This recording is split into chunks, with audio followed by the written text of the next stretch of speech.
Dr. Laszlo Boros, thank you for coming on the podcast. Thank you very much for inviting. So I am a family medicine doctor, and I'm interested, amongst other things, in how we can prevent metabolic diseases like obesity, like type 2 diabetes, fatty liver, all these kind of things.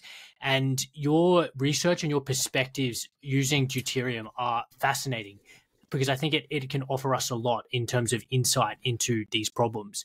But maybe because this is such a niche topic and it is sometimes quite technical, I think it's worth starting from the very beginning and in terms of explaining people what deuterium is before we even go down the rabbit hole of clinical implications.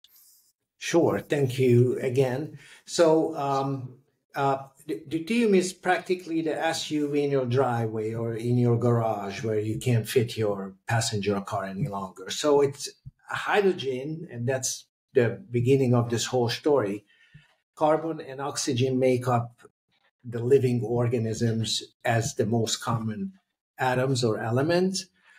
Hydrogen is the smallest of all, and it helps to transfer energy and also provide chemical bonds between oxygen and hydrogen and nitrogen and sulfur and so on. But the most common ones are carbon, oxygen, and hydrogen.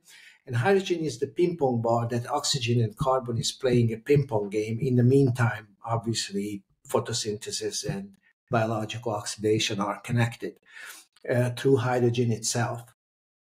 And practically, deuterium is the heavy or the large medicine ball in the baseball game, in the sense that, so practically it's a heavy hydrogen. Hydrogen, the nucleus of hydrogen is a proton, is made by a proton, and there's an electron spinning around it. And the deuterons or deuterium is a proton and a neutron and an electron, meaning that the nucleus of the deuteron is twice as heavy and twice as large as the proton, and chemically behaves different, meaning that in chemical bonds, it requires 8 to 15 times more energy to remove that, where hydrogen would be placed. If it's replaced by deuterium, then the chemical behavior of the molecule is dramatically different, involving metabolism and so on. More importantly, deuterium can get into mitochondria and ATP synthase nanomotors, where they actually behave like a bull in a china store or elephant in a china store. Practically, they break these very delicate moving proteins and nanomotors. And for that matter, there are going to be a lack of TCA cycle or Krebs-Sanger cycle metabolism, meaning that there's going to be a molecular or metabolic crowding. And because the lack of proper mitochondrial function to burn fuel completely, there's going to be a buildup of various organic molecules, including fatty acids, glucose, and so on. And metabolic diseases develop. And based on the specific tissue presentation, human diseases develop depending on what kind of metabolic and how severe the metabolic defect is, or how damaged the mitochondria are and their nanomotors because of deuterium effect, which is, again, twice as heavy and twice as large when we look at its nucleus than hydrogen is. And hydrogen is the most common element in our system, in our body, and it works and it performs most of the work as far as energy transfers and structural chemical bonds. And replacing hydrogen with deuterium has major effects on protein structure, protein movements, and so on, and the activity of metabolic enzymes. And the result of all of these, we develop various disease processes that you have to handle in your family practice. Yeah, thanks for that explanation. And just to zoom out and really keep a big picture before we delve into the weeds, the mitochondria, for those who are listening, are these little organelles inside almost all your cells that are the sites of energy production in the cell. And what Dr. Laszlo was talking about is that these mitochondria take energy inputs in the form of food, and they also receive, the cytochromes can also receive light frequencies, and they tunnel electrons from the food and use it to pump these hydrogens against up a gradient. So I mean, imagine pumping water uphill, and then at that the fifth cytochrome of that electron transport chain, they're supposed to flow down this gradient. Like the water's supposed to flow down a hill and run through this nanomotor, and then allow us to make ATP from ADP.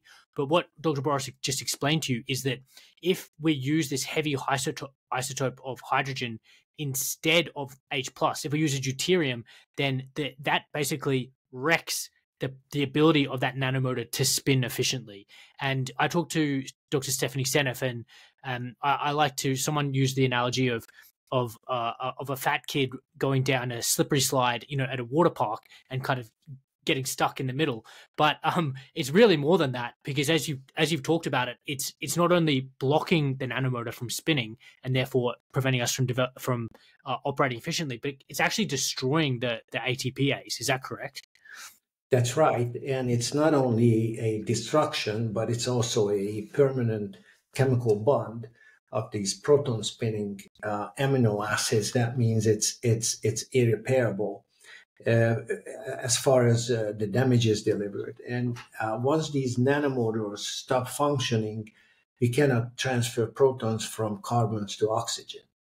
And if that occurs, then our cellular level energy production system is diminished practically, and those cells become a target of apoptosis or inflammation for that matter. And those cells, because of cytochrome C, which is part of the electron transport chain, signal for self-destruction. Simply, that's what the organ disease or organ damage and chronic disease would actually line up. Is practically dying cells replaced by fibrotic tissue or inflammatory tissues and so on.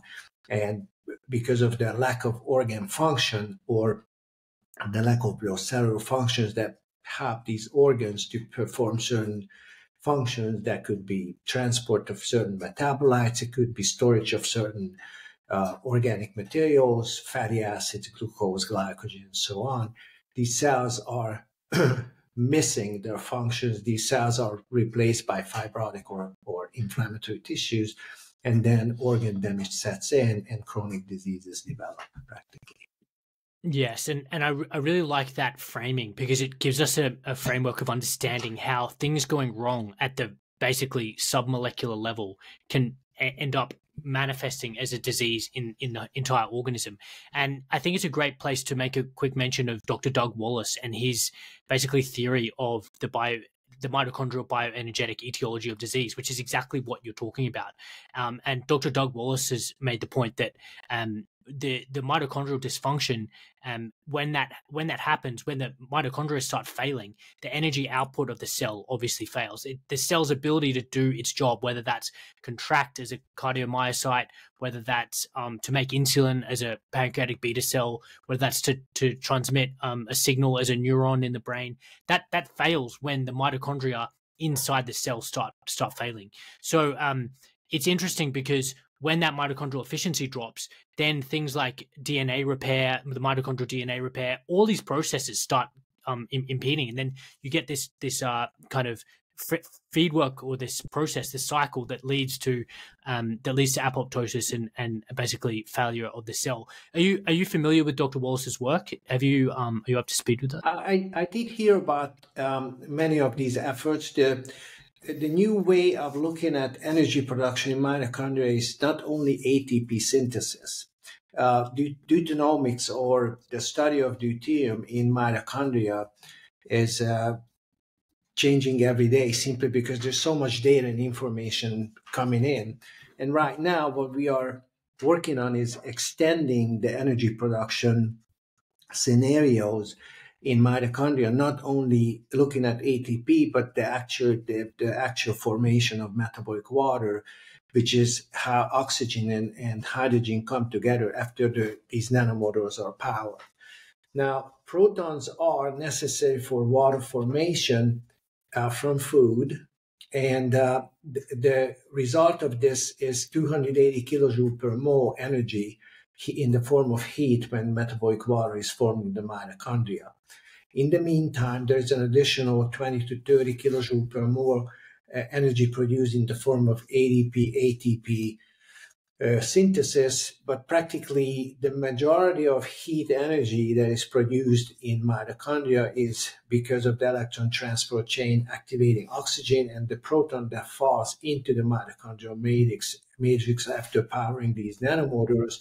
And this is what we call the explosive gas when oxygen and hydrogen joins together, but it's very controlled and very precisely controlled in the mitochondrial matrix through the electron transport chain, and those proteins or cytochrome enzymes. Practically, it's a very delicate, controlled, highly energy yielding process by producing metabolic water and also by producing ATP in the process.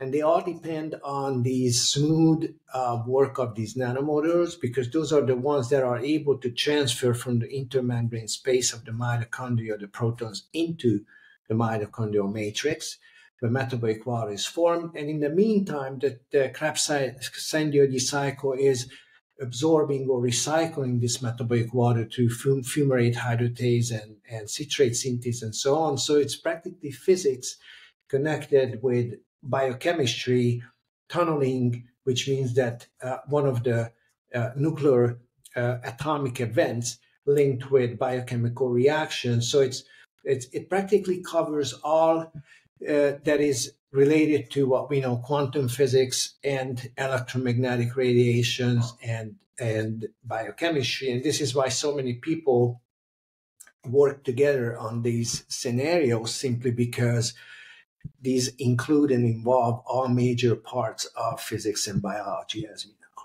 today.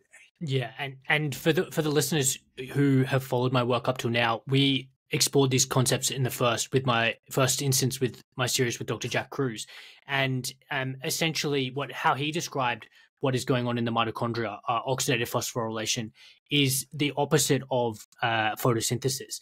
And this idea that it's like a spider on a mirror doing push-ups. It's this process that what's happening in the mitochondria is just a reversal of the photosynthetic process, and the output of what we've described is obviously ATP, but it's more than that. It's carbon dioxide, and it's this metabolic water. The unique idea of the metabolic water is that it's deuterium-depleted. I think that is the key point. And summarizing what we've talked about in the first 10, for that matter, deuterium-free. Yeah, it's got no deuterium in it. What we desire is that the outside is 155 ppm, and the most inner part of your cells are deuterium-free, and the gradient goes in and between through various filtering biochemical mechanisms. And this is what practically biology or medicine should be, as far as understanding very basic principles and concepts in energy production, for that matter. But we prefer the least amount of deuterium in mitochondria to prevent disease processes. Yeah, and it's interesting because I guess we previewed in the first 10 minutes. The biology has evolved very, very specifically to preclude deuterium from the whole process of energy generation. I think that's the point that you've made so far. If people can understand that concept, is that for the cell to operate optimally, we don't want this heavy hydrogen in the whole process. And whether we use the analogy of the SUV trying to fit into a small garage, whether we use the analogy of the 8 ball, I heard you use that analogy, the cue ball, the big 8 ball that doesn't fit down the hole, whatever analogy you want to use. I think the key takeaway point for the first part of this interview is that biology doesn't like deuterium. And even though deuterium is present naturally in 155 parts per million in the ocean and in the environment, there's been specific reasons why we have evolved to not have deuterium inside the inner mitochondrial matrix. That's right, and we need to consider deuterium as a structural element. So some structural proteins like collagen, proline, deuterated prolines are very important for animals that live in harsh conditions, under harsh conditions and environments. So in structural proteins, and this is why we now talk about the regulation of deuterium. Deuterium has no place in moving proteins, energy production, or enzyme reactions, and so on, especially when tunneling comes into the picture. Now, in structural proteins, in very small amounts, in certain amino acids, deuterium is a very important stabilizing element. And for that matter, it can be high as high as 315 parts per million in seal collagen, simply because those animals have to dive and come up at very high speed, and they have to escape from predators and so on. So their structural element, their skeletal elements, and their collagen have to be modified chemically to these demands. So now we actually use energy production covering mitochondrial and peroxisomal metabolism and how they interrelate to one another. That's a new aspect of deuterium research, and we may cover this in this conversation based on how deep you want to dig in to this process.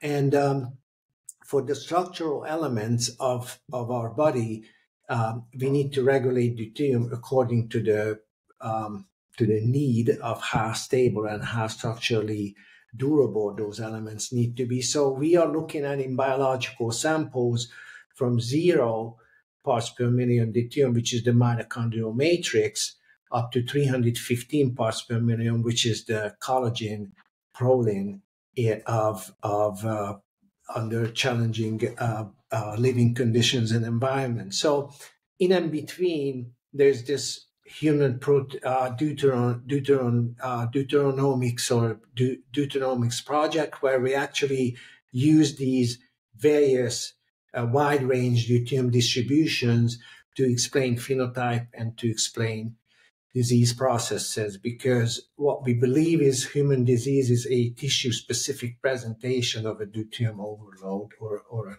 deuterium dysregulation process.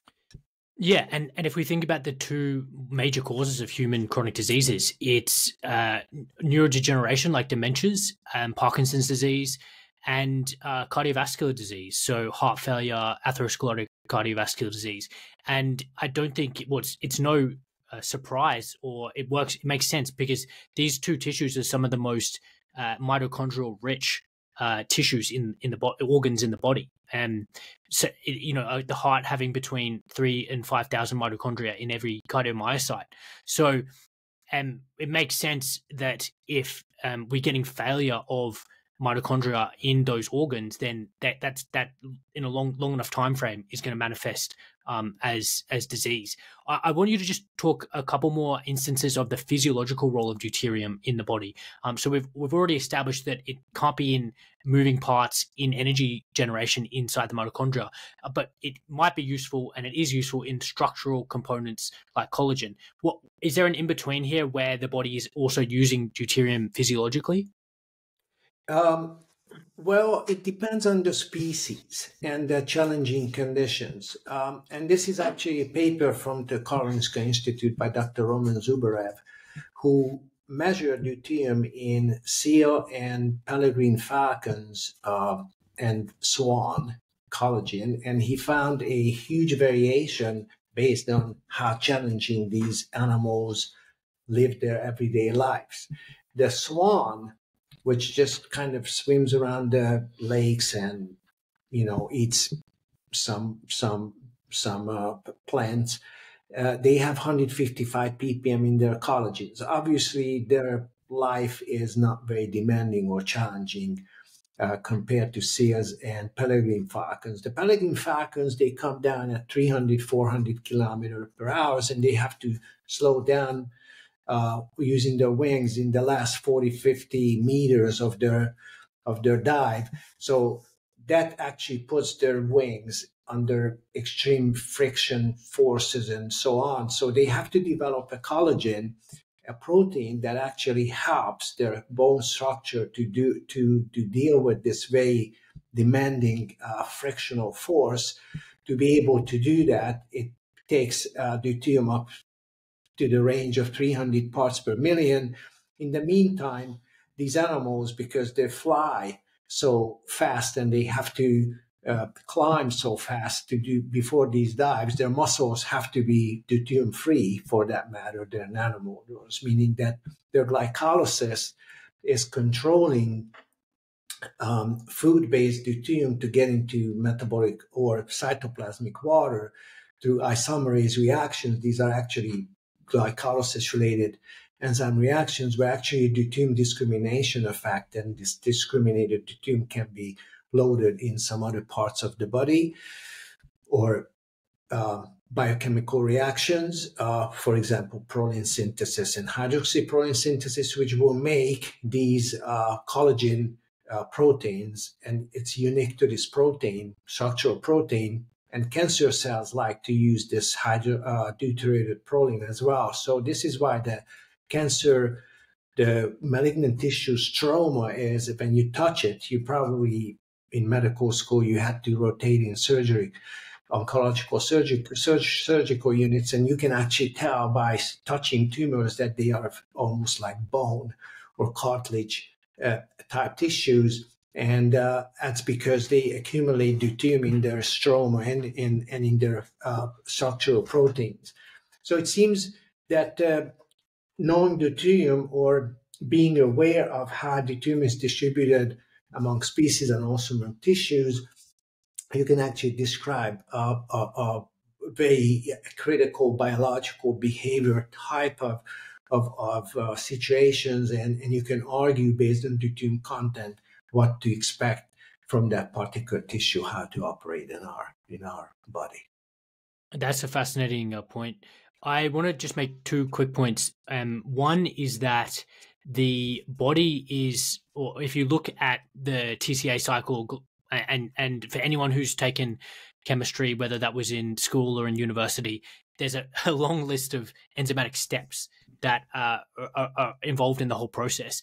And it seems to me, and what you've talked about in your lectures, is that the reason for those steps is because the body is selecting for protium over deuterium in terms of those enzymatic reactions. So is that the chief reason why there are so many enzymatic steps? Is it solely to select against deuterium in the mitochondria? That's correct. I actually gave talks about this at UCLA back in like 2017 and 18, talking about glycolysis being a deuterium scavenging mechanism, or deuterium sorting mechanism through water exchange reactions and proton exchange reactions from cytoplasmic water, which should be diluted in by matrix water to be low in deuterium, so you can actually exchange deuterium between compartments of your cells. And that's right. Glucose, for example, has 12 hydrogens, and glycolysis have 10 reactions. And one of those reactions, enolase, takes a whole water molecule out of glucose. So practically what glycolysis does, it checks every hydrogen in a glucose molecule and replaces it with cytoplasmic water's protons to make sure that there is no deuterium can actually enter the mitochondria as using glucose as a Trojan horse. So practically it's a disassembly of the Trojan horse to see what's inside, and then reassembling it to take it to the mitochondria. And the mitochondria is hydrating the precursors, which is pyruvate and acetyl coenzyme A, and it adds metabolic water through citrate synthase, through aconitase, and through fumarate hydratase as the water consuming reactions. But in reality, every 99.9% of every enzyme reaction in our body uses water as the chemical solvent, or water protons to perform that particular reaction. So every reaction in glycolysis, and every reaction, 9 reactions of the Krebs-Sendiode cycle or the TCA cycle use water for that matter. So water deuterium content and water depleted, deuterium-depleted water in chemical reactions is a key for those reactions to operate. So even though the molecule itself does not have or not necessarily deuterated, if the water of our system is deuterated, then those reactions also, again, slow down. So deuterium goes far farther than we would expect just simply looking at exchange reactions. It is actually kind of the medium or the chemical solvents, water, and that's why our body is made up so much water, because we have to provide a solvent base for all these chemical reactions, biochemical reactions, and if those are not in a deuterium or low deuterium environment, depleted or low deuterium environment, or deuterium-free environment, if we talk about the matrix, those can cause chronic diseases, and they can actually, if it's food-based, the deuterium overload, then it can actually cause epidemics of chronic diseases in populations that consume the bad food or diet. Yes, and I use this analogy with Dr. Senef is the fascinating way that the body has evolved this checking process, which you've just described. It's almost like you're burning a furnace with timber, but you've evolved this intricate inspection process of the logs, and unless the log is perfect, the body is going to discard that, and it's not going to allow that log to go down and get burnt in the furnace, because it's that important to the function of the factory, which is the mitochondria. That mitochondrion is that those logs are just the right thing. If it's got a branch sticking out the wrong way, which is an analogy for deuterium, then it's like, no, sorry, we don't want that. It's a great point. Sorry, go on. And this is very important from the tunneling point of view, because in our system, everything happens by tunnel, meaning that those very tight enzymatic reaction compartments, they only can achieve chemical reaction to occur at especially such speed if actually those protons are pushed around physically by other protons. And if there's a deuterium in between, if there's a log that stands out and different, as it's supposed to, it can actually stop the whole process.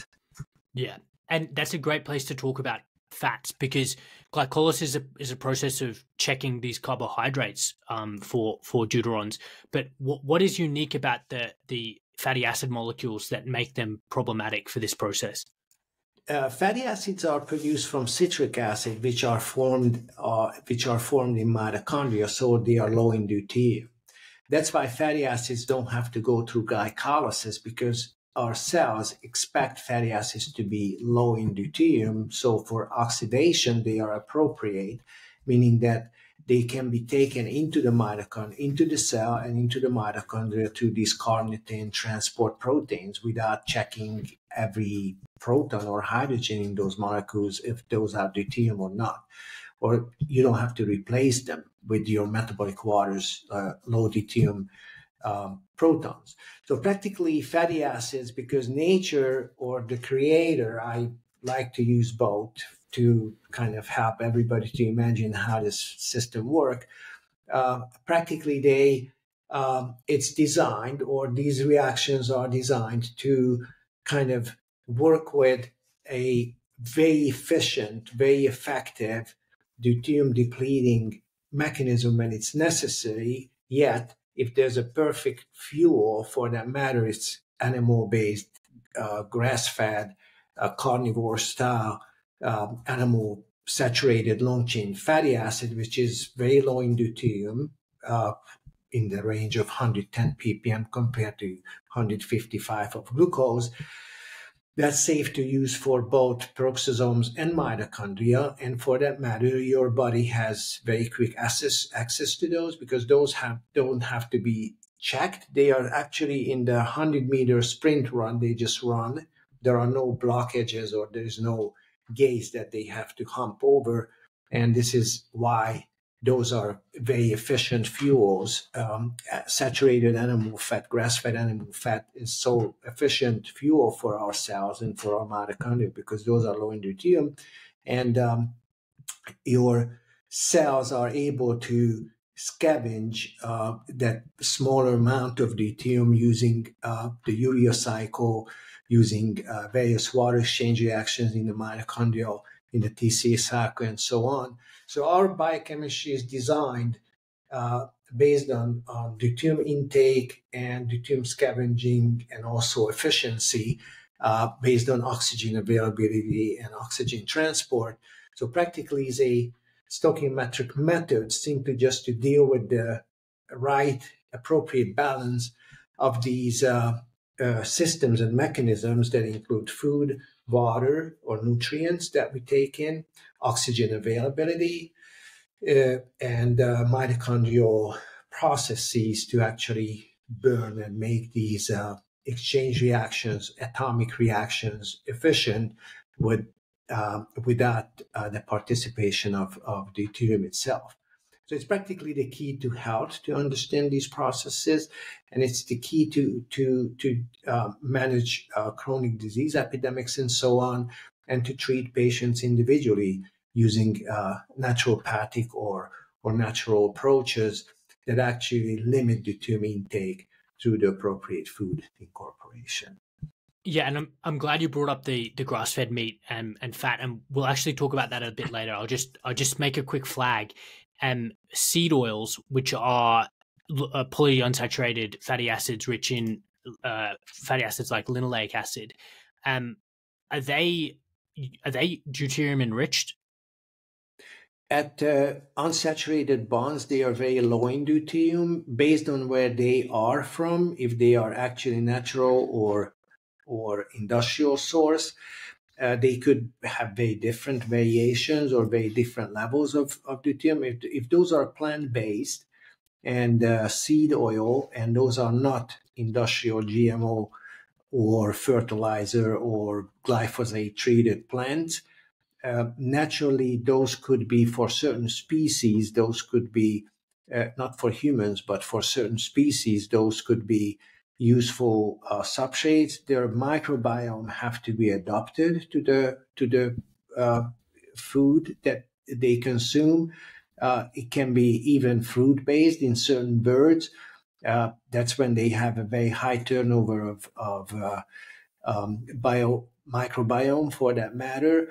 But and they, let's say this way, they poop a lot. But practically, as far as humans are concerned, we are designed to eat animal fat, saturated long-chain fatty acids, preferentially coming from bone marrow.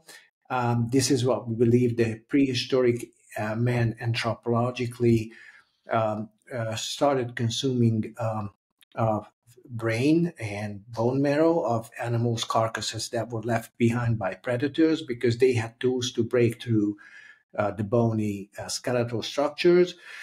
So our species or our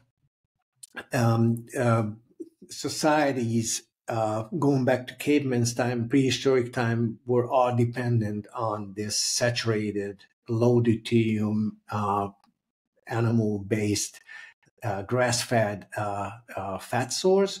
This is how our mitochondria adapted to the food and environment, what prehistoric men lived in and the cavemen lived in. It's only since the industrial agricultural processes set in is when chronic diseases occurred, as we know now, and more food items are replaced on the shelf by processed industrial food items, more severe these chronic disease epidemics are.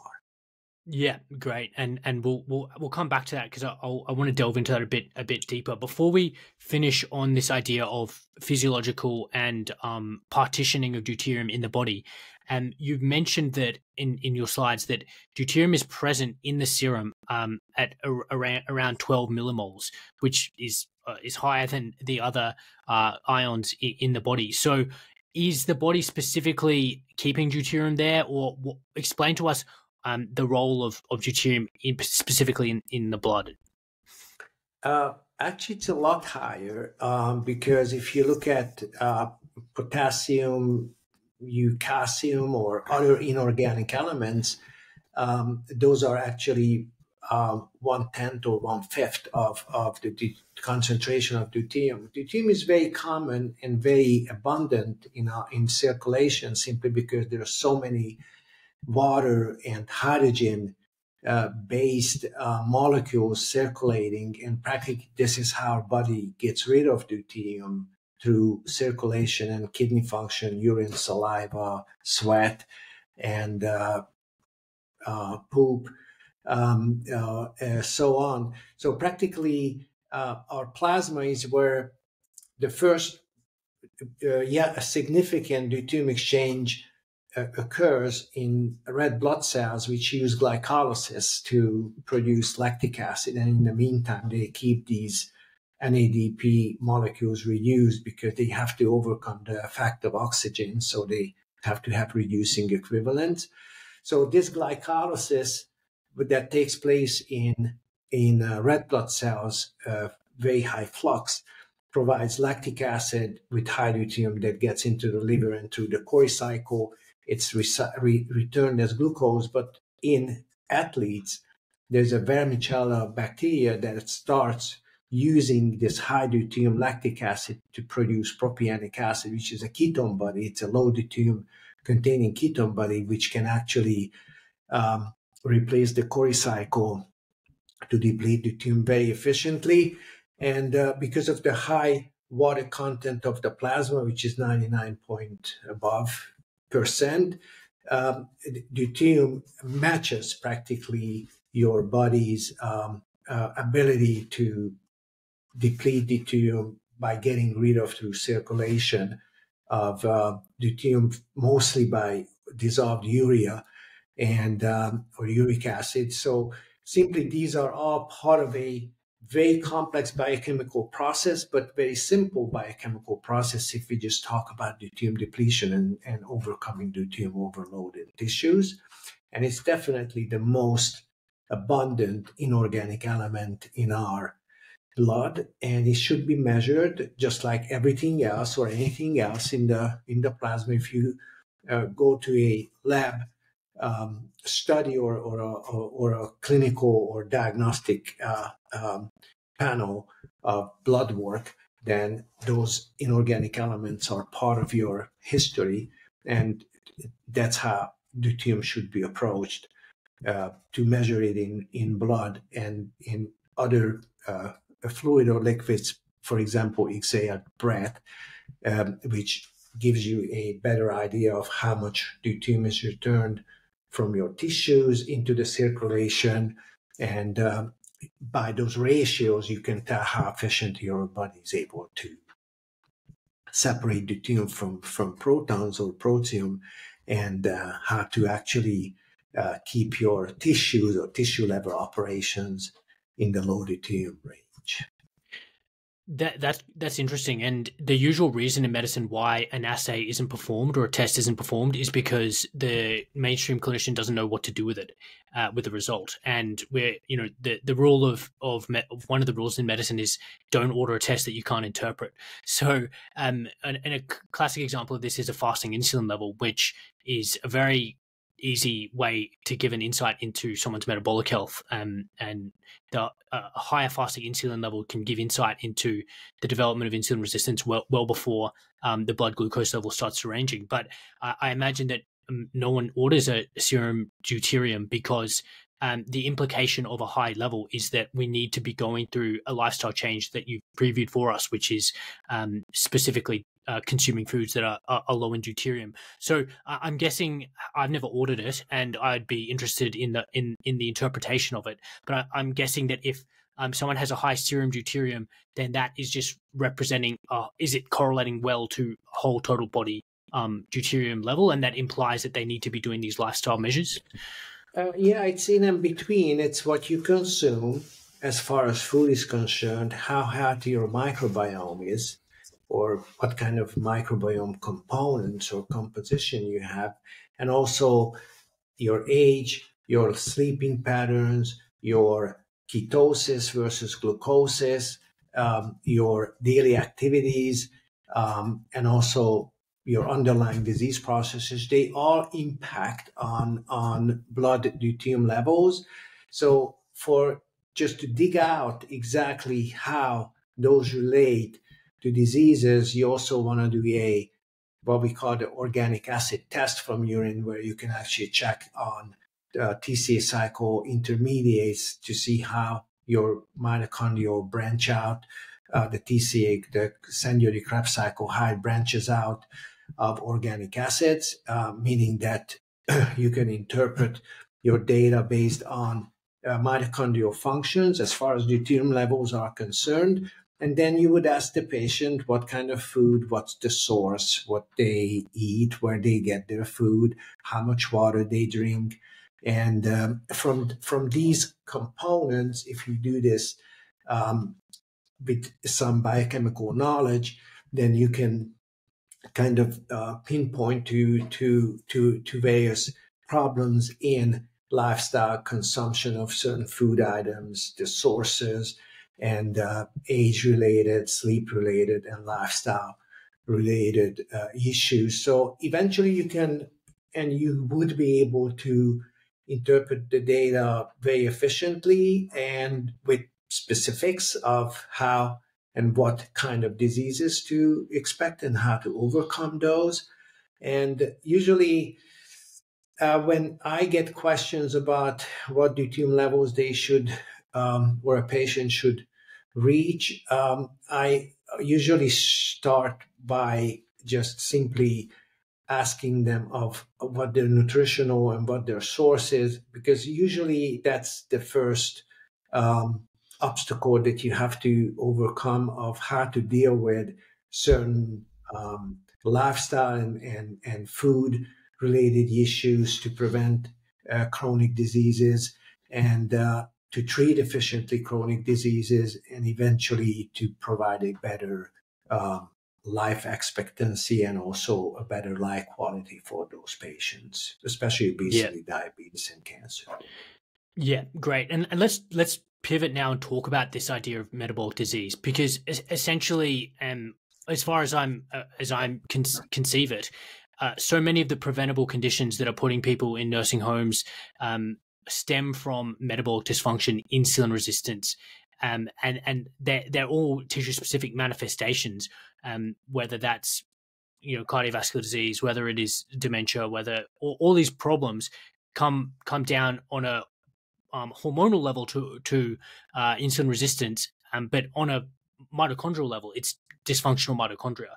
So, I like to look at things like the presence of ectopic fat or visceral fat that is even predating or anteceding the development of, a raised fasting insulin.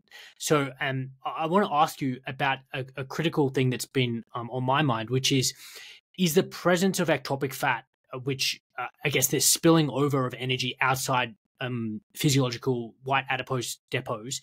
Is that fundamentally a problem of excess deuterium? Yes, and it becomes more clear if you think about this process, what we call metabolite or molecular crowding, because any particular accumulation process, amylin, amyloidosis, glucose, fat, they all indicate a problem with complete substrate oxidation where the products are carbon dioxide, water, and energy. This is what your Formula One race car engine does. It burns fuel very efficiently at high RPM, delivering incredible force. For that, you have to tweak in and very precisely, you have to kind of adjust all the intake, all the exhaust parts, and very efficiently you have to bring it into a highly precisely calculated manner that your body can actually do if everything works fine, meaning that if there's ignition and there's sufficient exhaustion, you can actually load or you can actually perform in those mitochondria more efficiently, much more efficiently, if your deuterium is low, if your nanomotors are spinning at high rotation, your metabolic water formation efficient, your TCA cycle is able to produce carbon dioxide, which is the optimal gas form of any burning or biological oxidation process. If this set of reactions is blocked anywhere,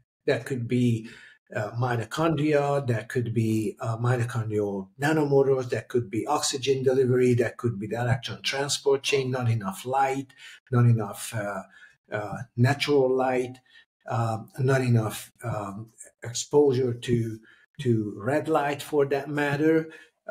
You actually diminish these mitochondrial functions, so there is no complete substrate oxidation, which results in carbon dioxide that you can just kind of exhaust, like in an exhaust pipe through your breath. Practically, you can exhale. If these steps or if these reactions are diminished, then metabolic crowding or metabolic crowding steps in, and you have to store those molecules until they break down at a certain body compartment. It could be visceral fat, it could be composite fat, it could be fat tissue itself, it could be excessive glycogen, it could be excessive protein of any sort based on tissue specifics, but it's practically a part of a inefficient, complete biological oxidation system where you have to store molecules instead of burning them completely. And once that's set in, then you start at tissue levels, you start building up fat that compromises tissue functions, oxygen delivery, blood flow, circulation, so on. So the circulus viciosus is practically just stepping in every chronic disease where you deal with this metabolic crowding. And the truth is, we don't need glucose. We don't need carbohydrates. Our body is designed, our liver is designed to produce carbohydrates from glycerol of fat, meaning that it's a gluconeogenic precursor. So provided that you eat enough fat, animal fat, which is not the same as fatty acids, fat is composed of a glycerol, where all these glycerol is a 3-carbon molecule, and each of those can have fatty acids attached to them. These are what we call triglycerides, or phospholipids. There's one phosphate and 2 fatty acids, and this is how your liver exchanges fatty acids with adipose tissue and heart muscle, for example. The most efficient way of delivering energy is in this form of this fat, because it's very saturated with hydrogen. A hydrocarbon is very different from a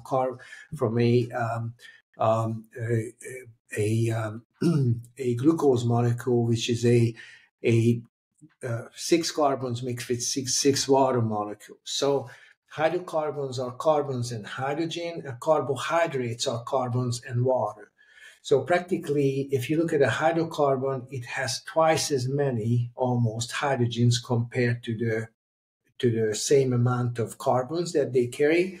And for that matter, they are much more efficient and much more suited fuel source for metabolic water formation, which is oxygen and hydrogen, and also for ATP synthesis, which needs these protons to come into the mitochondrial matrix. And those are the most efficient low deuterium substrates to deliver this hydrogen, protons, and not deuterons to the mitochondria. So hydrocarbons and carbohydrates are very different, how they behave in our systems. Hydrocarbons and carbohydrates have very different deuterium contents, simply because the way they are made in nature. Again, photosynthesis and biological oxidation are the reverse or opposite processes in a sense, but they all fulfill the same biological role. It's practically to capture the energy of sunlight and deliver it to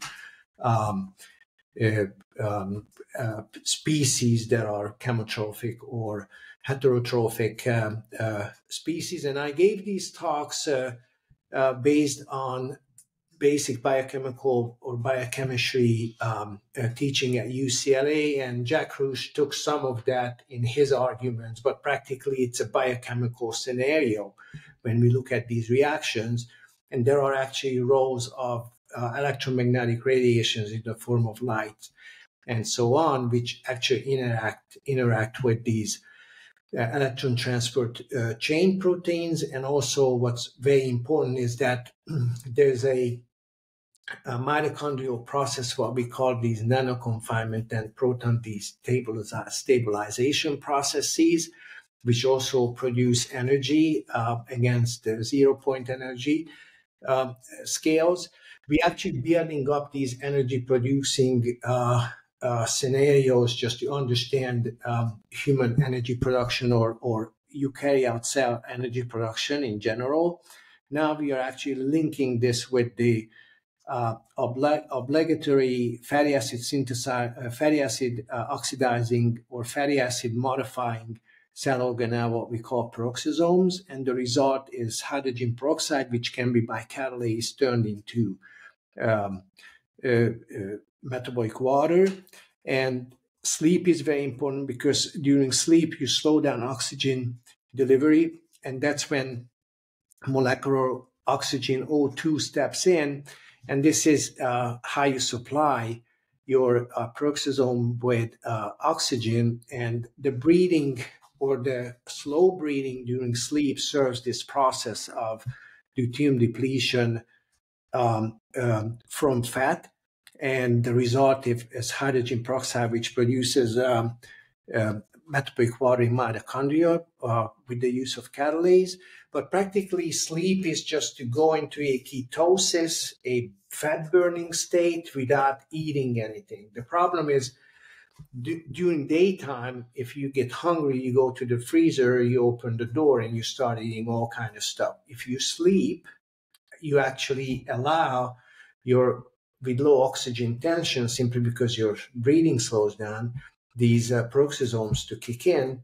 Even though they don't produce much energy, they produce low deuterium hydrogen peroxide, which can be taken to mitochondria to produce low deuterium metabolic water from there. And this process is so critical and so important that, for example, if you want to climb to the top of the Mount Everest, if you want to climb to the top of the Himalaya without supplementary oxygen, you have to be nutritional grass-fed ketosis. Otherwise, you're not going to make it. So practically, as it comes to not only chronic disease, but also human performance or extreme challenges in that matter, these systems, the peroxisomal, the mitochondrial, the proton destabilization, the light effects, the heat production, these are all interconnected in a very simple way. And that's practically carbohydrates and hydrocarbons behave differently as far as their energy and deuterium load. So practically you want to operate under nutritional and metabolic ketosis on low deuterium saturated animal fat. And from then on, you can actually metabolically and energetically, you can challenge your system. And you will be able to perform, and you will be able to reverse certain disease processes, mostly chronic metabolic diseases, simply because now your mitochondria is able to completely exhaust those stored fatty acids, proteins, carbohydrates, whatever those are, because of you actually treated metabolic crowding at the cellular level with the appropriate low deuterium high energy substrate delivery in the form of saturated grass-fed animal fat, and that's key to health. I'm blown away, Laszlo. This is absolutely amazing. I think you're really helping me put together a whole bunch of pieces in my head around the pathogenesis of metabolic dysfunction. let me go through a couple of those things that you said in turn, because there was so much gold in what you've just said.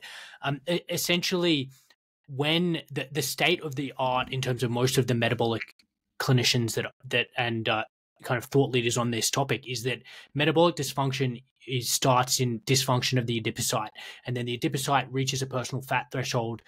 It can no longer store substrates in there, so these spill out into ectopic fat deposits, whether that's hepatosteatosis, fat in the liver, whether that's white adipose, but in an ectopic depot such as the viscera in the abdomen, or even within the muscle, another form of ectopic fat deposit.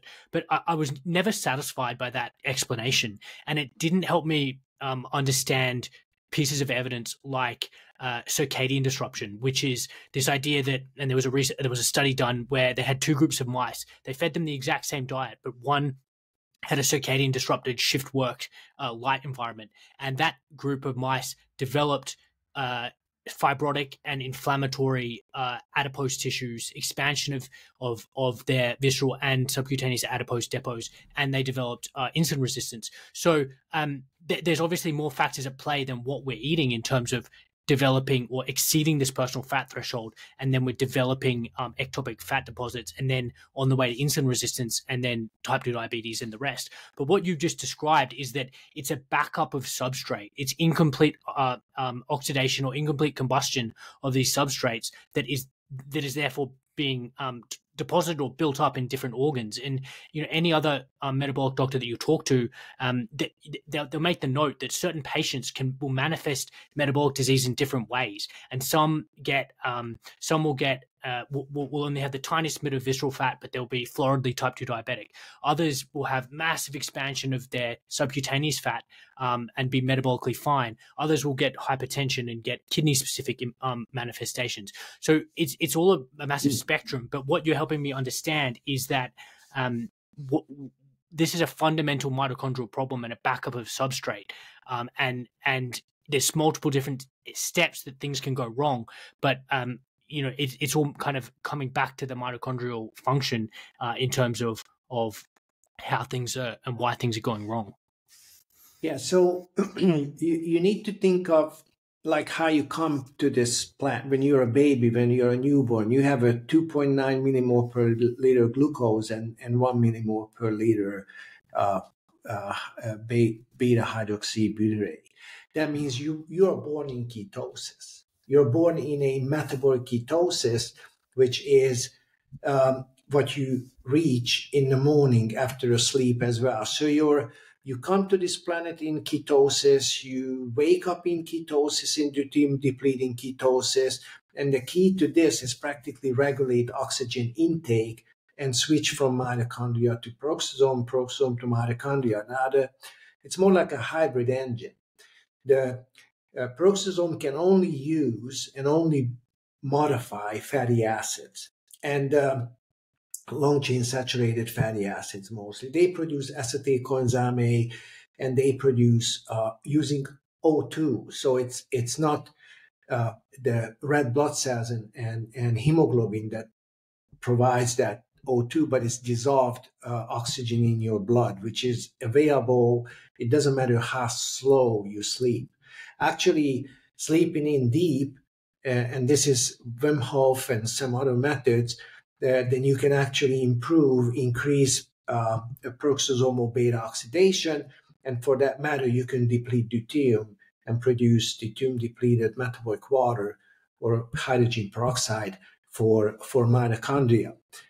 Once you wake up and you start eating, you eat a mixed diet. That means carbohydrates mix in. If you don't keep ketosis, meaning that you have to start dealing with deuterium some other ways, and this is like by glycolysis is inserted, embedded in the system practically during daytime. You can get rid of certain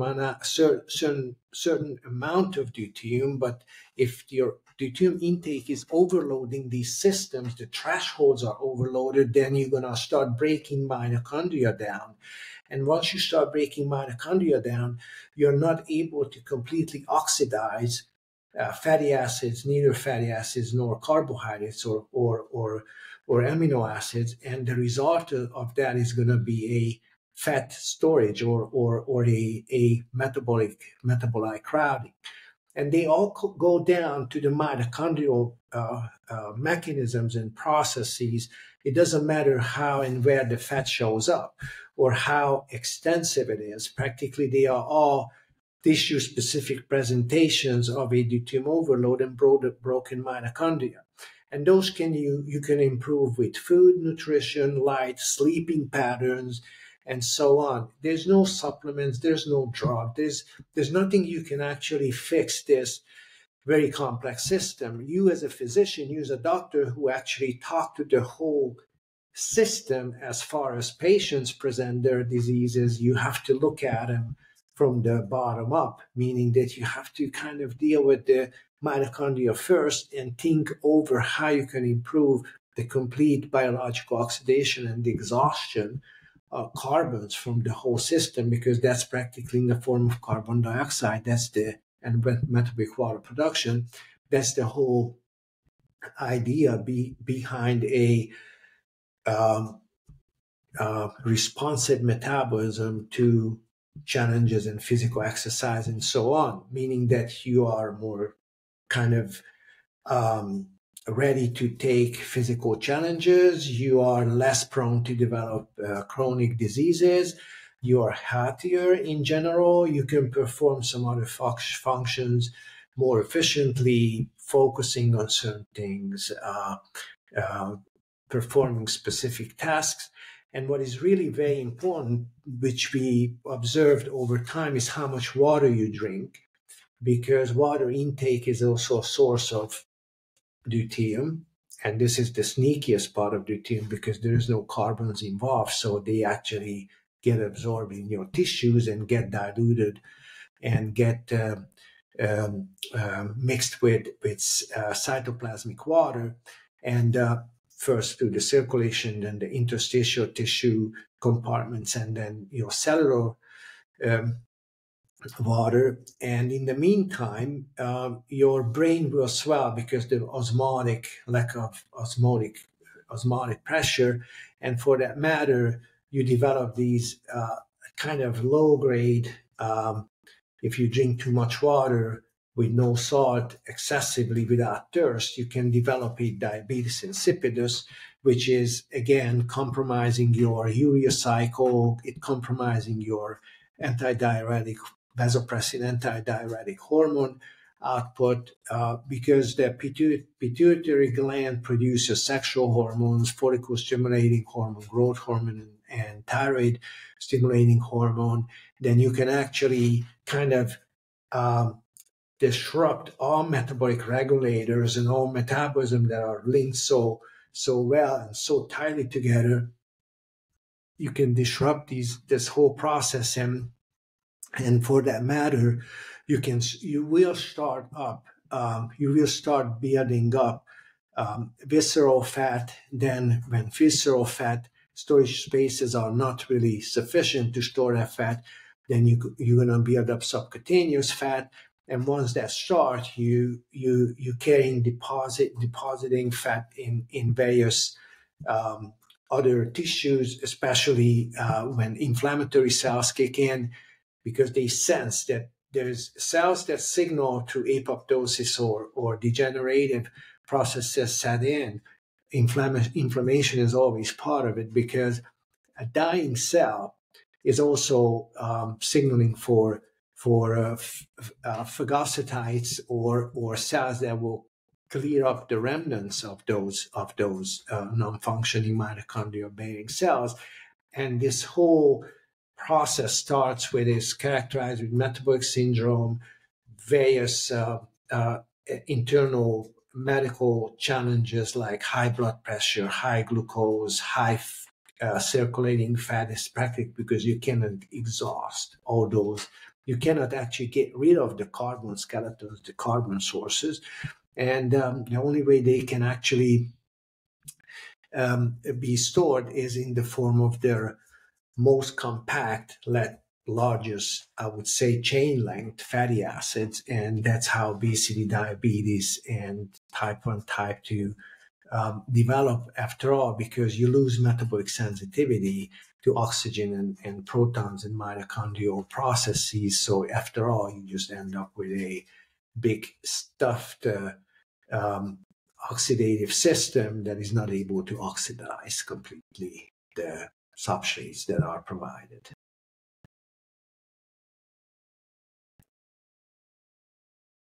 I can't hear you right now. Sorry, and on a basic level, it's just they use the analogy of an engine. It's like the Formula One engine that needs the precise inputs and the precise tuning.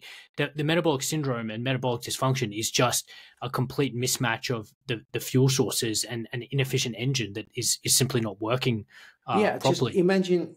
Just imagine a Formula One race engine that has a very tight intake of air, oxygen. Oxygen is the only element they need, burning practically hydrocarbons, which is a high octane fuel. Octane is the 8-carbon fatty acid in your fuel, and higher that number is, more efficiently those fuels burn. And if you actually overload your cylinders with either oxygen or with fuel, this burning process will be insufficient, and immediately you drop performance. Immediately you drop energy production. And what we call is the choking of the engine. We know how that works.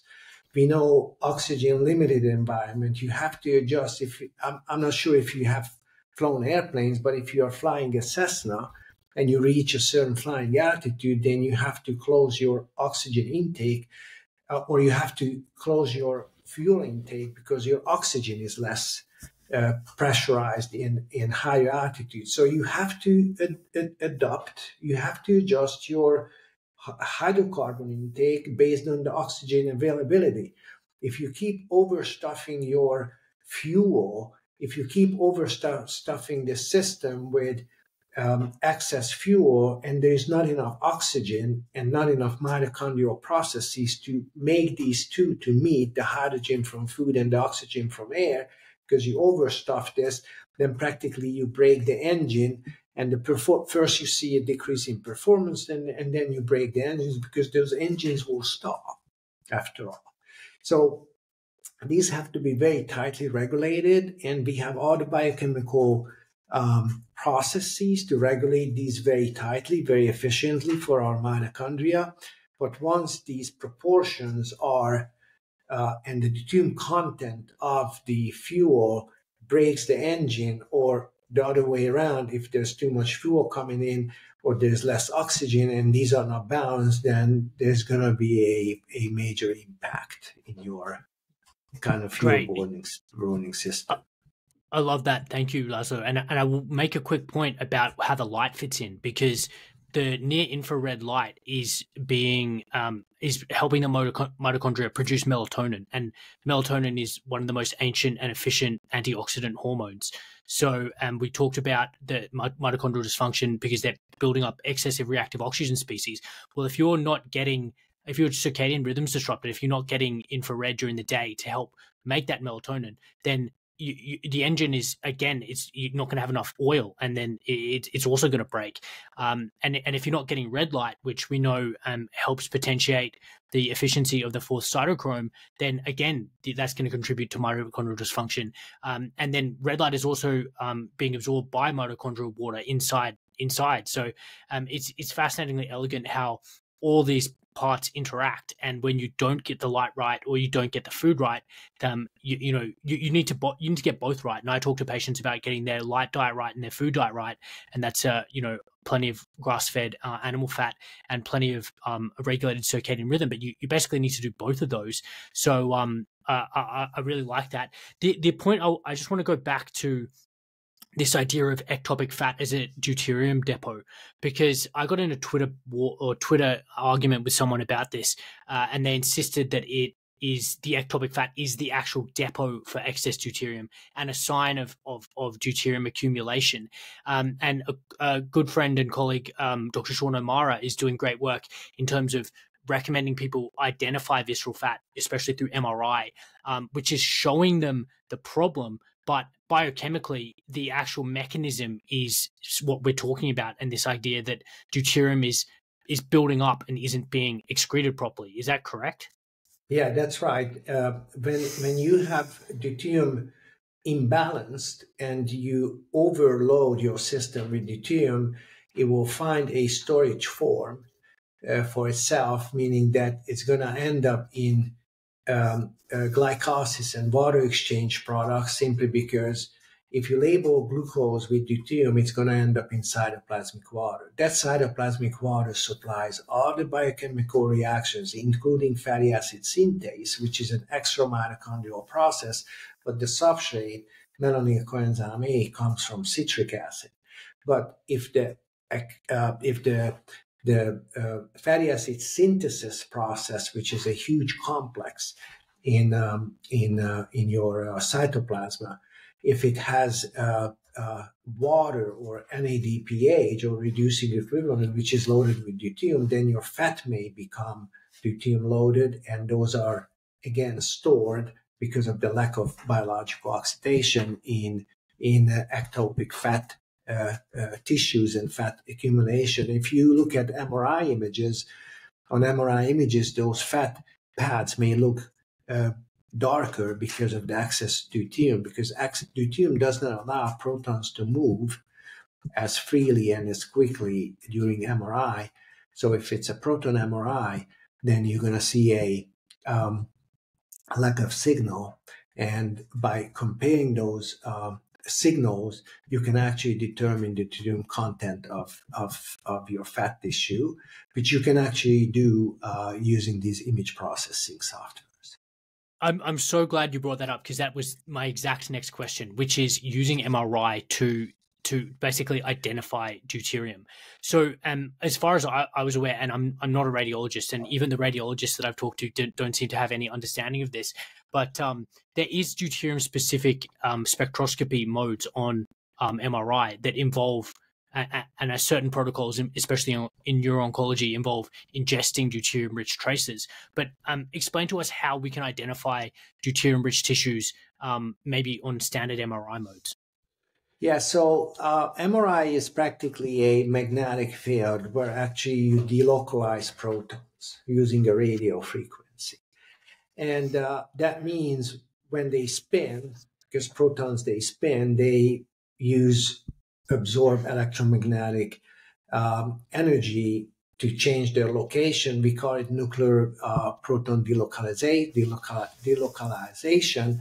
And as they return, they emit the energy they absorbed during this changing of their positions, and that's what you detect in MRI. It's practically a proton moving or a proton movement measuring device, proton MRI or magnetic resonance images. Now, if there is deuterium in your tissues, one single deuterium, for example, in ice water, can actually stop 1,000 protons around it to resonate appropriately, meaning that those protons are tight in their structures, meaning that they're unable to delocalize and they're unable to return and emit this energy. So in certain scan modes, there's two kinds of scans. One is the lattice and spin relaxation, and the other one is the spin relaxation. Those are both affected by deuterium, because deuterium does not allow protons to move as freely as just in proton environment. So you can see a darker or a diminished image. Now, the problem with what you refer to is called deuterium metabolic imaging is when they actually use a glucose molecule that has deuterium on it, and as it breaks down, certain products can be measured using magnetic resonance imaging or spectroscopy. The problem with labeling glucose is that 90% of the label deuterium ends up in cytoplasmic water through glycolysis. So it again, how much is lost is hard to determine based on just guessing. So we believe that kind of getting a Deuteronomics type of approach to MRI, or using MRI as a methodology, then you can actually compare these images based on signal strength. And from there, for fat tissue, you can determine based on the lack of proton movement or the lack of signal, how much deuterium those tissues may contain. And in the meantime, you can actually do water discrimination, fat discrimination scans, and you can get closer to these answers. But practically, anywhere when proton movements are involved in any kind of biological or diagnostic processes, indirectly those are all deuterium measuring devices, simply because deuterium compromises proton movements. Okay, so we should be able to get an idea just using a standard MRI. We don't need to use specific imaging mode, or most MRIs are going to be able to use visualize deuterium by using this approach. Indirectly again, and you have to kind of again work with some software aid to be able to analyze those images more efficiently, and you have to kind of consider the deuterium that is embedded in connective tissues, collagen, fibroid tissues, and so on, which are also part of fat tissue. And you can use Deuteronomics or deuterium metabolic imaging only if you want to look at flux, but you have to calculate for the loss of the tracer into metabolic water, which is, it does not make this process easier to use. It's practically a different angle, a different window to look at the same kind of problem of how much deuterium there is in tissues. We don't recommend loading anything with deuterium simply because they break down nanomotors, and based on their amount or their level of consumption, those can harm, especially mitochondrial structures.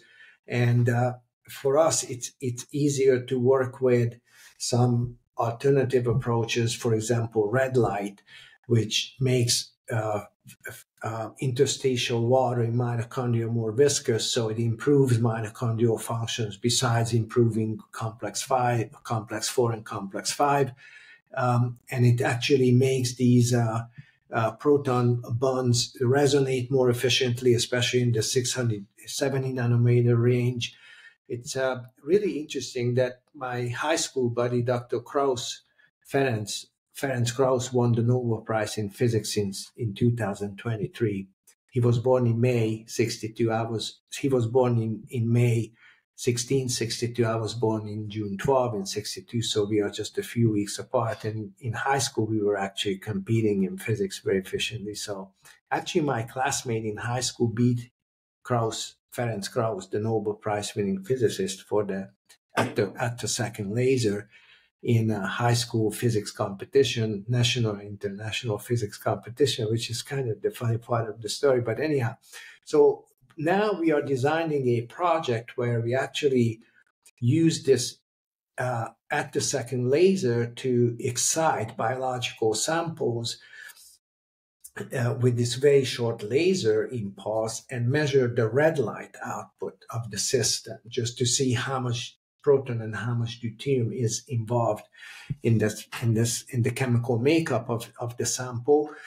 So it seems that combining resonance, which is magnetic or light, it almost, or electromagnetic frequency, it does not necessarily matter, in the sense that as long as you can sensitively measure this or apply this electromagnetic range, which is in the like red light and infrared light range, you can actually mobilize protons and mobilize metabolic water, interfacial water more efficiently. So you can improve a lot of biological processes.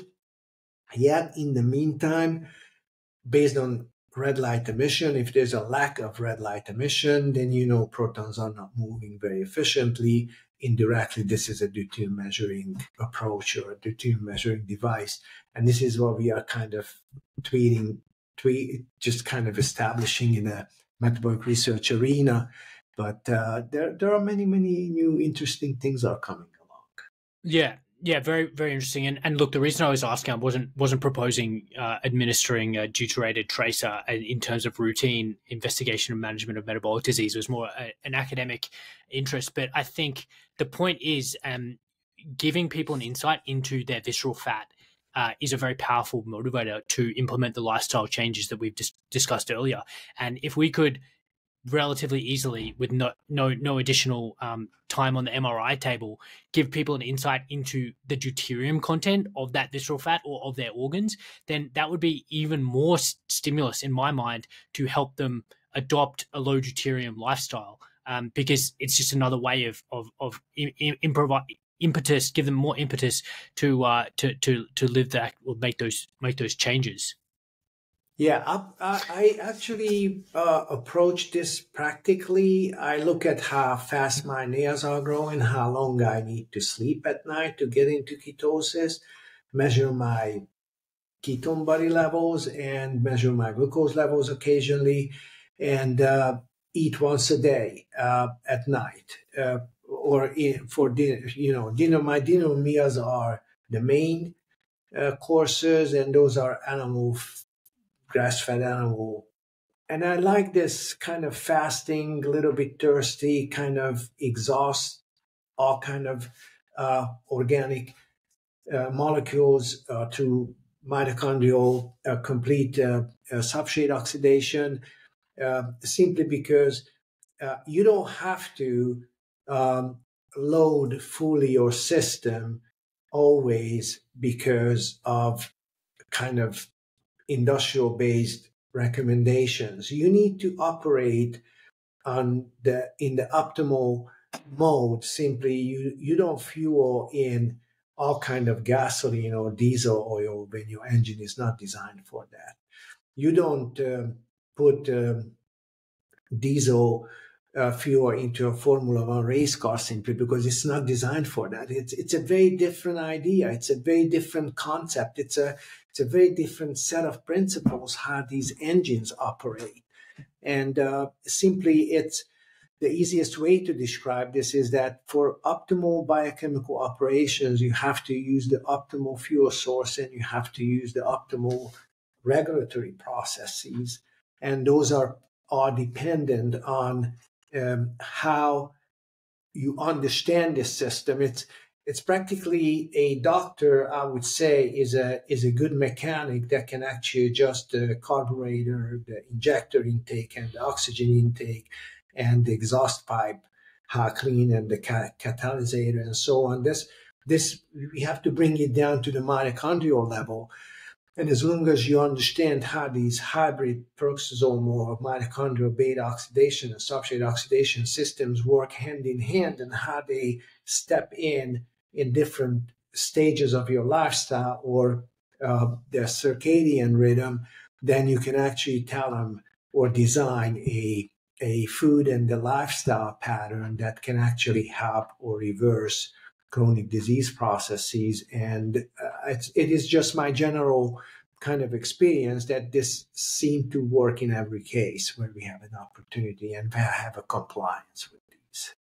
Yeah, and look, I have delved down very the evolutionary rabbit holes of what is a species appropriate diet, and there is debate about the role of DHA in terms of the encephalization or the development of advanced human intelligence, and I think that definitely played a role in terms of scavenging bioavailable and very readily available sources of DHA from the shores. But I mean, there's no doubt that we were carnivorous during periods of our evolution, and there is stable carbon isotope data showing that during periods of in the late, I believe it's the middle or late Pleistocene, in the Paleolithic.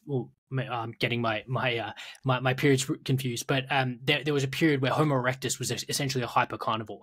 So we were hunting other carnivorous animals, just going to show that we've got deeply programmed genetic machinery and metabolic machinery to deal with animal fat. Listen, if you go to cave art, you never seen you only saw hunting, cavemen. You never saw one eating carrots or, kind of gardening. It's practically all archaeological or historic, art data points to this carnivore lifestyle. And more fatty it is, more deuterium depleted it is, the more beneficial for our brain development. And I was actually very stunned and very interested in exploring a 4.2 million years old exploration in northern Ethiopia, where actually they found 4.5 million years old carnivore behavior from prehistoric man. They even found those tools, the stone tools that were used to break in through the skulls of these herbivores or large plant-eating animals, and that must have been a prehistoric man who learned how to use these tools. The other kind of species that lived in those faunas or lived on those biological conglomerates or communities, they were actually eating the meat, the proteins, the interiors, the visceral fat, and so on. But the best stuff was left for this little prehistoric man, which is the bone marrow with the highest fat content. And they didn't have to compete with other predators because the other predators were not interested in those carcasses anymore. So safely, with plenty of food, they could evolve with less deuterium to develop. They didn't have to repair nanomotors because high deuterium foods. They actually could use the brain and their fine finger joint movements to actually perform some more complicated, more complex tasks, memory, society, and providing or building life kind of surroundings that are more safe. They started cooking these soups, these bone soups, or these, because they moved them around.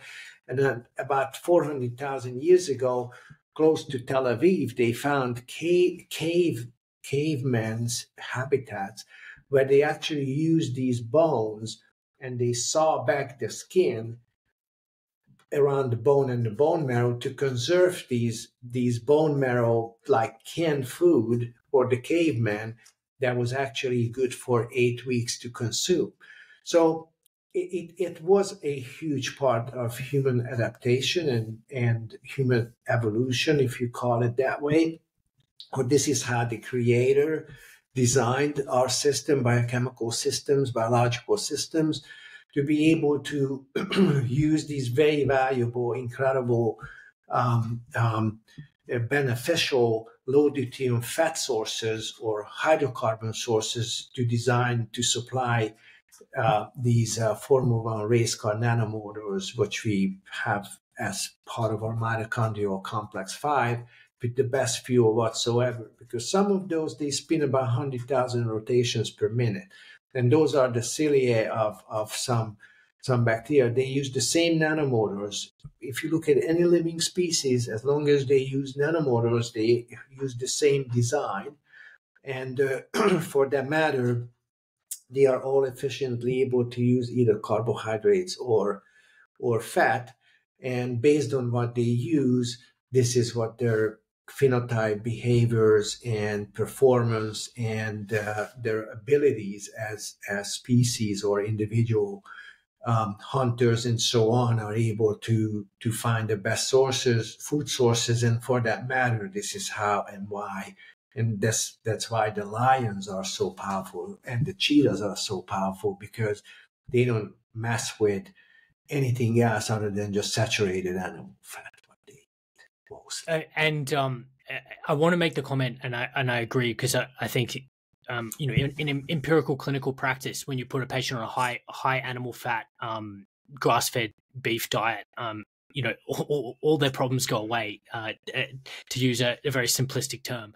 But I also think why the replacement of saturated animal fat in the human diet, which was tallow, which was fatty steak, which was butter, the replacement of that with these refined polyunsaturated seed oils like canola, soy, corn, vegetable, sunflower, has been possibly the most important food issue, even more so than sugar, even more so than carbohydrate. I think that is the critical problem in our society, is because not only was it the introduction of these fats as the main fatty acid source in our diet collectively, but it's also the absence of those saturated animal fats and the fat-soluble vitamins that we got removed. So I talked to Tucker Goodrich about this, and he has extensively looked into the pathology of why these oils are so harmful.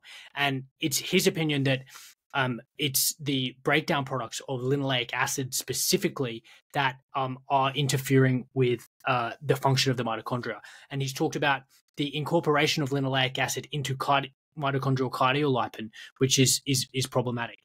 And then I talked to Dr. Jack Kruse, and he makes the point that it is actually the presence of deuterium in the seed oils that are making them so toxic and so harmful. So can you square this for me, or help us as the listeners understand the mechanism of harm of highly refined industrial seed oils?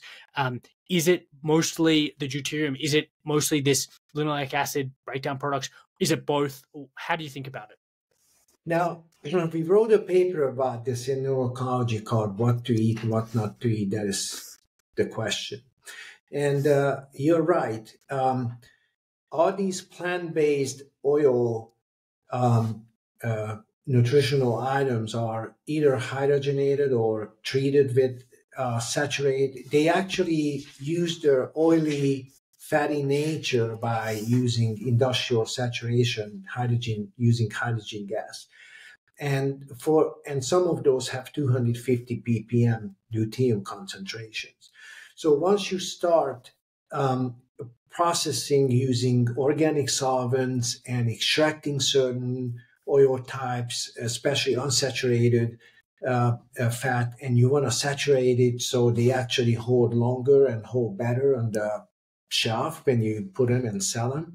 You know, this yellow big bucket of frying, whatever those are, I don't even walk through those aisles. I just kind of just stay out of them, simply because those are probably the worst stuff you can encounter when, as far as nutrition is concerned, and because those are not natural. Even the plant-based oils are not natural, simply because they use organic extraction processes. They use various saturation processes to actually make them look in a certain way, make them be consistent in a certain way. And for that matter, those are unsuited for human consumption. High in deuterium because of the saturation and organic extraction processes. And actually, we wrote a paper about this in neurology. You can go and check them out. And when you post this conversation, we can all link those. We can attach those publications, because this has been a big problem for a long time.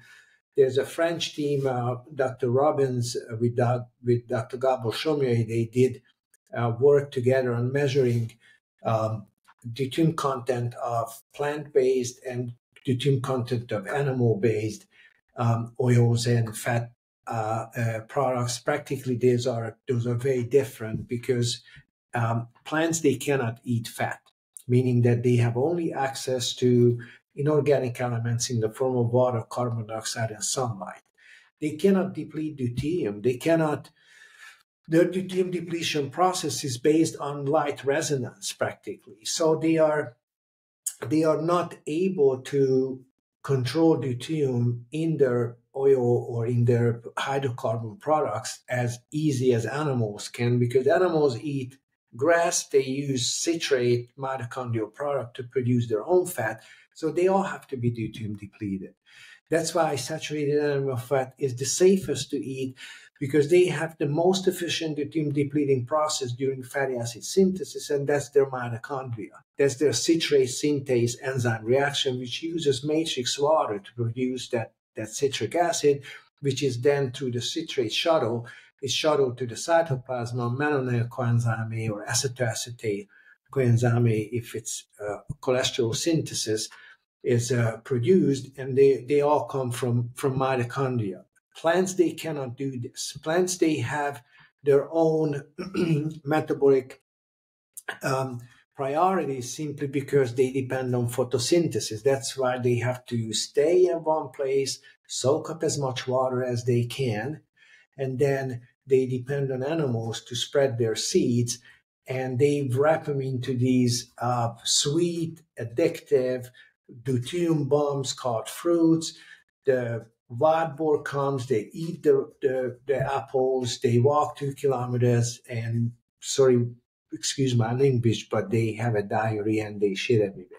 So that's how trees propagate themselves, because they can produce a high deuterium addictive sugar load fruits and kind of embed the seeds in there, and the animals that eat them, they go into a sugar coma, and they start running around like lunatics, and they spread the seeds everywhere. That's the purpose of sugar. That's the purpose of carbohydrates. It has no role in human nutrition. The only safest food that we can consume is grass-fed animal saturated fat. Yes, and it's interesting, and I'll definitely include that paper in the show notes. Do you have specific deuterium concentrations for canola oil, for sunflower oil? Can you tell me now? Are they 250? Are they 200? What is the deuterium level in these oils, or how can we test it? It can be anywhere from 150 to 250 based on what kind of saturation process, what kind of organic extraction process they use. Read our paper in What to Eat, What to Eat. That's the question, because that paper was accepted in 24 hours by the chief editor, because he said, finally,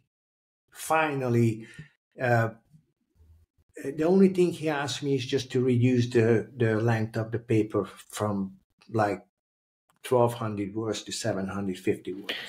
But practically it was like a light opening to like a light bulb kind of situation to a oncological or cancer-related project, where they actually figured that actually the ketogenic diet is not working in those animal models. So we looked at the supplier of those animal diets, and sure enough, it was loaded with plant-based oils, the organic extraction and organic solvent extraction. It's described in that paper. So my best guess is 250 ppm or somewhere around. I just, if you look at Dr. Robbins' papers, if you get capsaicin from paprika, which is from home growers, it has 110 ppm. Once you go and buy capsaicin from any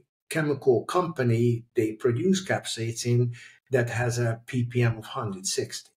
So the natural processes are all very different from the industrial processes, and it doesn't matter what the oil comes from. When the industry steps in, you can forget about deuterium regulation of what nature is trying to accomplish.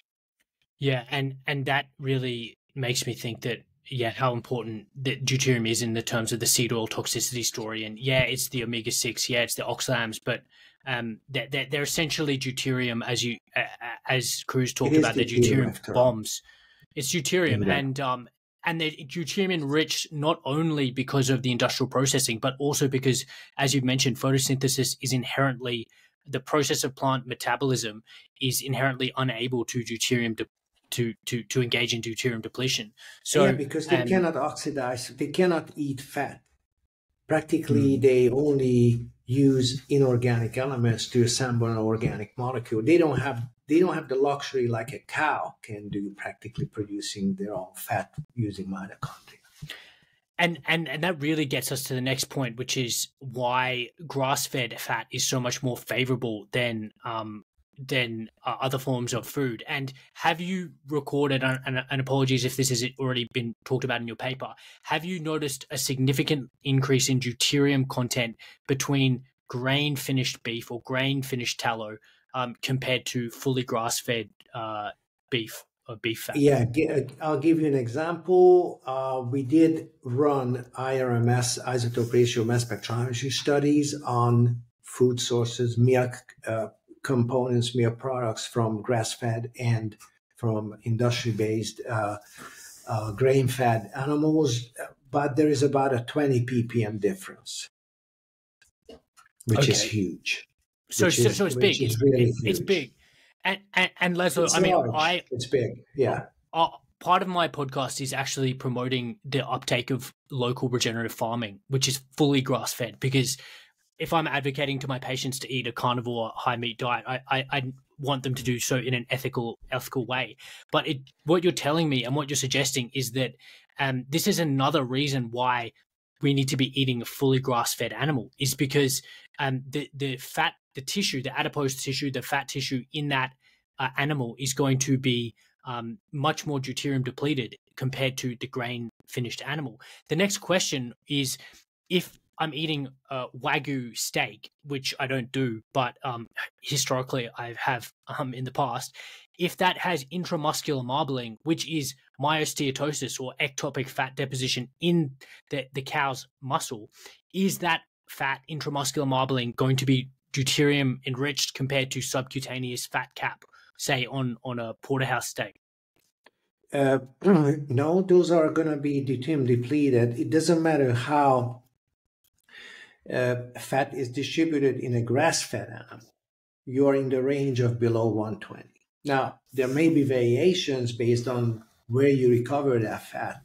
It's from muscle or from fat pads or from hind steak, from lean steaks, from sirloin, from filet mignon, from T-bone, they all may have a slight variation, but they are all going to be below 120, 115 ppm. That's what matters. Yeah. If you eat a steak that comes from a industry kind of based, it's called Total Nutritional Protocol for cows. They use soybeans, they use dried jellyfish powder for protein supplements. They have no access to graze or pasture based plants. Those actually overload their fat because they don't have the ability to deplete sufficiently deuterium from their fat that they build up in their muscles, simply because they are overloaded with grains.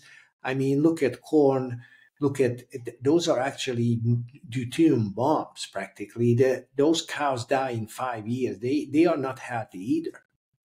Don't think those are actually good food sources. You actually eat diseased animal meat with very high deuterium content, and the animals are sick. You're gonna get sick. They have animal metabolic diseases.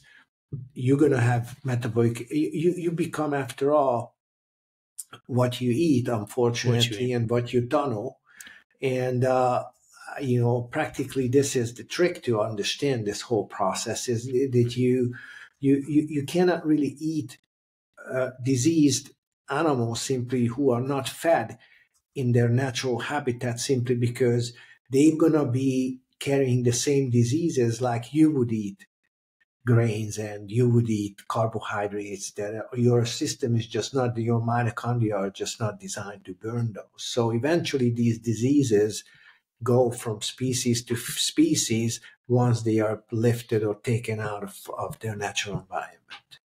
Yeah, so and I'm so glad to hear that from you, because it's exactly what I have been advocating for, and along with friend Jake Wolke, who's a regenerative farmer, and Tristan, who interviewed you recently, we're all in agreement that a fully grass-fed animal in eating its natural diet, whether that's venison, whether that's beef, whether that's bison, whether that's even seafood, it's the best is going to be a wild caught animal or a fully grass fed animal, which is in terms of beef cattle agriculture is going to be fully rotationally grazed. That's going to enrich that fat with the highest quality nutrients. So another way of conceiving why we should be avoiding grain-fed or feedlotted beef, why should we should be avoiding confined fed pork, monogastric animals, pork and chicken, which have been consuming the industrial products of monocropping agriculture, which are going to be those grains contaminated with industrial herbicides, because in the US particularly, they're all sprayed with glyphosate or other kinds of herbicides, especially if they're Roundup ready, which is most of the corn and soy in the US. So as you said, you are what you eat, but you're actually what you eat. So we need to be very specific then in terms of food selection. But we've got so much to talk about still that I think we maybe just have to record another episode. But I want to ask you a couple final things.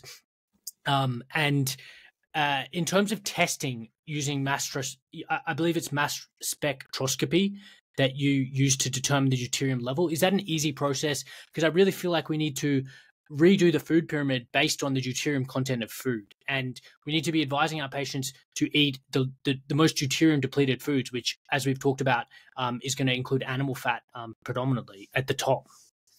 Yeah, so the most standard method of measuring deuterium in water is through it's a spectral photometry, but it is only able to measure water deuterium content, and you can turn each and every organic molecule into water if you oxidize them, just like mitochondria does. So the spectrophotometry is the standard method. The isotope ratio mass spectrometry is the organic molecules can be directly measured, but those are more expensive. Now, there are certain testing sites for deuterium from breath, from saliva, and from urine. Those are available in Europe and in the United States. You can search around. I can put some links up there where you can kind of give them some really good connecting points to measure these. But I agree with you. After all, deuterium content has to be shown, just like kilocalories and sugar content and so on. I think those need to be shown on the label of any food item. And then they don't even have to provide kind of any other detail. I really just want to see the deuterium content. I don't care what else there is in there. I think that's the most important. When you see a patient, I think, after all, the most important lab result is your deuterium content in serum, in breath, in saliva or urine, whatever is accessible. It should be part of the workup protocols and the laboratory protocols. And after all, you have to teach your patients to kind of monitor their nail growth, monitor their hair growth, monitor their sleeping patterns, just so are they really sleeping a few hours and getting up like in good rested state, meaning that their deuterium is probably low, or they sleep a lot and they are not able to kind of rest enough, or they don't sleep well and they are not rested as part of their problem. So there are many ways of kind of living with this deuterium conscious kind of lifestyle, and these can be part of either your consultation. I can consult on these. It's very simple. My website, Analyze This. I'm very happy to talk about these or on any individual. I'm not a medical, I'm a medical doctor, but I don't practice. I just kind of give some ideas of how deuterium or living with deuterium is very practical, and what's the scientific and how those scientific scenarios are lined up behind these kind of examples of lifestyle. There are papers out there now. They actually report on deuterium content of certain foods. Gabor Somjai just published one. It's in cancer control, where he actually measured deuterium content of certain food items, and you can actually get original data from there. We are planning to publish results based on grain-fed and grass-fed animals. Those papers are in the process of writing. The Vrije Universiteit in Amsterdam, we have a course, Deuteronomics course, where you can get into kind of details of these biochemical processes and these gardening and cultivating processes that are deuterium friendly. And sure enough, whatever you need, we are very happy to kind of list with this podcast, with this conversation, and we can come back and talk a little bit more. If you have more questions, I'm happy to do that anytime. Yeah, well, thank you so much, Laszlo. And yes, I think that everyone should be aware of the deuterium content of their food, and particularly their fats. And if you're eating seed oils, then you're eating a lot of deuterium. And if you've got metabolic dysfunction, then you're going to be wanting to have a deuterium-depleted diet. So we can definitely pick this conversation up again, because we haven't talked about cancer. We haven't talked about a whole bunch of other interesting things. Let's do another one, specific disease-related processes. Now we covered the basics and the nutrients and nutrition elements and some lifestyle, but if there are particular disease processes that you would like to discuss, I'm very happy to do so anytime. Amazing. Well, thank you so much for your time, and I'm very excited to push this one out. So, we'll talk again soon, and thank you again. Thank you so much.